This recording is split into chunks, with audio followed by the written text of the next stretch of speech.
lagi ke Mas Roy. Ya. Jadi untuk uji forensik dari Polri harusnya setuju dong, Ya, percaya. Karena mungkin kalau saya sebenarnya udah kontak dengan ahli digital forensik dari Amerika, Dr. Ismon udah kontak dengan Jepang, Dr. Tifa juga udah dapat. Intinya adalah mereka siap bantu. Tapi memang ketika di Indonesia baru ada lab 4 dari Polri, mungkin next kita harus punya pikiran ke depan. Oke, tapi kalau sekarang ke depan itu negara-negara seperti Amerika, karena ada Virginia bahkan dia punya Virginia namanya adalah Virginia Department of Forensic Science. Bahkan Filipina pun udah pernah. Jadi nggak apa-apa kalau sekarang kita tunggu hasil dari lab 4, kita hormati. Tetapi harus terbuka, ijazahnya ditunjukkan ke masyarakat dan setidaknya kita bisa lihat hasilnya detail Mbak, kayak kita uji lab. SGOT, SGPT berapa, gula darah berapa, jangan hanya hasilnya itu satu kalimat saja, ini asli atau ini tidak asli. Kalau hasil itu detail rinci, insya Allah kita hormati, tapi kalau hasil itu tampak mengada-ada ya jangan begitulah gitu hasil uji forensik. Oke, kalau dari Mas Freddy harusnya tunjukin aja ijazahnya. Iya, jadi begini ya. Ini kan sebelum masuk laporan polisi ini kan Mas Roy dan kawan-kawan ini kan selalu menantang laporkan saja. Waktu itu saya katakan di berbagai media juga, nah kan jangan nanti kalau sudah dilaporkan ngomong kriminalisasi, kemudian membangun narasi-narasi ya yang mendiskreditkan polisi, bahwa polisi tidak netral dan bla bla bla bla. Dan per hari ini dan kemarin-kemarin narasi itu dibangun. Jangan begitulah, biarkan penyidik seperti kata Pak Arianto tadi, biarkan penyidik bekerja. Hukum kita, penyidik kita mempunyai yurisdiksi sendiri, nggak usah bawa-bawa luar negeri, kan begitu. Percaya kepada polisi kita, ini sudah menjadi sorotan publik. Percaya penyidik itu, Mabes Polri itu, Polda itu tidak akan melakukan blunder.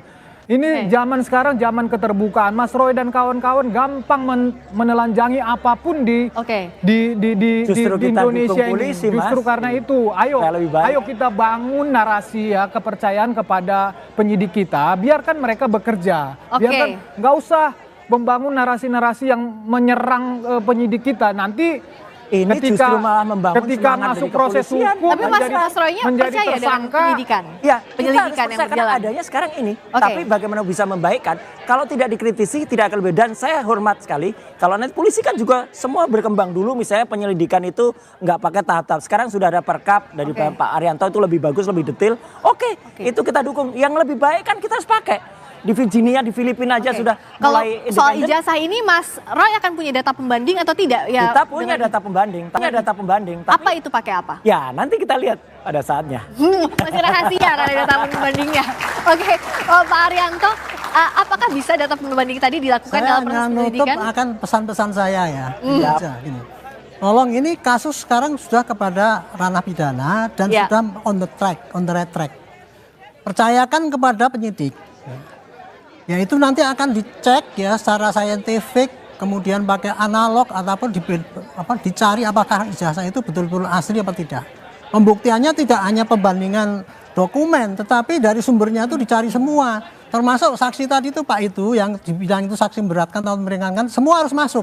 Nah, pesan saya pada polisi ya, tolong Pak polisi sekarang terbuka, jangan model-model menutup keterangan. Kami sudah periksa 10 saksi, ini siapkan saksi. Ini bukan keterangan itu. Menurut saya sebutkan aja, kami sudah ngambil saksi A, ngomongnya dia begini. Saksi B ngomongnya begini. Semua dibuka itu ya, aja publik ya. Sehingga berkas yang dibikin oleh polisi itu betul-betul apa yang didapat di lapangan. Karena ya kecurangan penyidik itu kadang-kadang begini, suka-suka datanya banyak, tapi hanya dipilih-pilih yang dikirim ke jaksa. Makanya dalam kasus ini dituntut polisi yang jujur, penyidik yang jujur. Artinya apa? Semua alat bukti dikumpulkan, dimasukkan berkas, dikirim ke jaksa. Jaksa yang jujur juga, jangan sampai nanti buktinya dikurangi atau tuntutannya dimanipulasi. Dan terakhir hakimnya juga jujur. Jangan sampai hakim yang disuap seperti kemarin ketangkap itu. Itu nanti bikin susah itu. Sampai ke persidangan. Saya boleh menambahkan satu lagi pesan saya ya, tolong ya. Ini kegaduhan di media itu tidak masalah. Tetapi kalau ini dibiarkan nanti akan terjadi kegaduhan di lapangan. Itulah yang dikendaki oleh Amerika dan sekutunya maupun tapi yang intinya adalah kita harus terbuka. Domba kita ini. Kita ini sekarang lagi jadi objek untuk war by proxy. Tapi yang jelas harus hati-hati. Tadi poinnya adalah yang terbuka ya, proses penyidikan. Misalnya dalam hal ini terdakwa merasa ada yang kurang, ada yang ditutupi. Di situ semua akan bisa ditampilkan dan disaksikan oleh rakyat Indonesia. Bila nanti ditayangkan, kalau tidak keberatan dari saya tambahkan sedikit dari Pak Arianto. Setuju atau enggak? Nah, ketika mudah masuk ke proses persidangan, ya, jadi proses persidangan pidana itu pembuktiannya itu kebenaran material. Ya. Kebenaran material itu adalah hakim, termasuk para pihak di situ, jaksa, pembela, segala macam akan membuktikan kebenaran material, akan menggali dari pihak manapun, dari pihak terdakwa, kalau nanti jadi terdakwa, baik dari pihak jaksa juga akan melakukan pembuktian yang terbuka, yang misalnya dalam hal ini terdakwa merasa ada yang kurang, ada yang ditutupi, di situ semua akan bisa ditampilkan dan disaksikan oleh rakyat Indonesia. Bila perlu nanti ditayangkan. Kalau hakim tidak keberatan, nanti akan ditampilkan semua di dalam persidangan. Jangankan sampai persidangan. Kemarin Ibu Mega aja udah mengatakan dari awal kalau itu ditunjukkan selesai. Hari ini hormat saya untuk PKB. PKB juga mendukung itu. Ayo parpol-parpol yang dukung ini. Oke. Nah, kalau dari Prof Adi ini kan jadinya kemana-mana, tapi dalam proses pembuktiannya sampai ke persidangan, itu apa sih yang harus ditunjukkan ke publik, baik itu laporan pidana maupun gugatan perdatanya, Prof Adi? Saya nggak masuk ke pokok perkara, tapi saya menjelaskan alurnya. Jadi setelah dinyatakan mediasi tidak berhasil, kami serahkan ke majelis pengawas perkara, pemeriksa perkara. Nanti majelis hakim akan melihat, membuat satu penetapan kalau penggugat tidak beritikat baik, gugatannya tidak akan diterima. Kemudian kalau yang tergugat tidak beritikat baik, ada penetapan dari pengadilan bahwa tergugat tidak beritikat baik.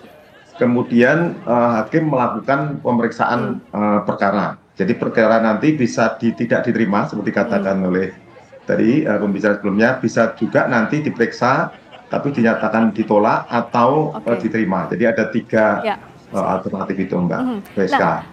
Oke, kalau untuk pihak UGM kampus apakah masih perlu klarifikasi karena gugatan terhadap UGM juga kan masih akan 22 Mei di Pengadilan Negeri Sleman?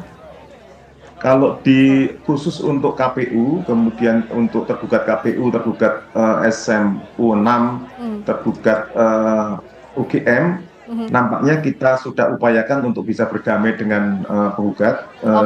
Minta doanya aja. Semoga nanti di pertemuan Rabu untuk 3 tergugat 2, 3 dan 4 bisa berdamai. Jadi ada yang di PN Solo, ada juga yang di PN Sleman. Kalau itu rektor, dekan, hingga dosen dan sebagainya. Jadi dari masing-masing, Mas Roy maupun Mas Freddy yakin punya bukti yang kuat sampai ke proses hukum terakhir, sampai ke persidangan? Yakin dong, dan seluruh rakyat Indonesia melihat ini dan kejujuran. Itu kata Pak Kasmujo, itu yang penting. Oke, tepuk tangan untuk Mas Roy, katanya yakin banget nih sampai ke persidangan. Kalau dari Mas Freddy, apa lagi yang harus ditakutkan? Apakah harusnya ya sudah ada bukti saja sampai ke persidangan? Ya, tidak ada yang perlu ditakutkan. Pak Jokowi sama sekali tidak mengkhawatirkan masalah ijazah palsu ini, makanya dia buat laporan polisi karena dia memang punya ijazah palsu dan itulah bukti yang paling hakiki yang dipunyai Pak Jokowi. Dan perkara ini perkara sederhana pembuktiannya, ya. Kalau perkara bohongnya tadi nanti setelah dinyatakan asli itu, maka otomatis yang sana bohong. Jadi sesederhana itu sebetulnya. Tapi ini dalam proses hukum, proses persidangan nanti masyarakat Indonesia akan menyaksikan dengan transparan. Baik, singkat saja Pak Arianto, bagaimana polisi juga harus menjawab tantangan ada suara-suara yang menganggap bahwa polisi tidak netral? Kerja cepat, terbuka, dan mengumumkan pada rakyat inilah yang sudah saya kerjakan. Dan kemudian menyampaikan kepada rakyat juga ini yang saya sampaikan pada jaksa. Dan jaksa juga terbuka juga, ini yang saya terima dari polisi, ini saya karang dan kemudian sampaikan pada hakim. Dan hakimnya sebelum bersidang dia sumpah bahwa dia juga tidak curang.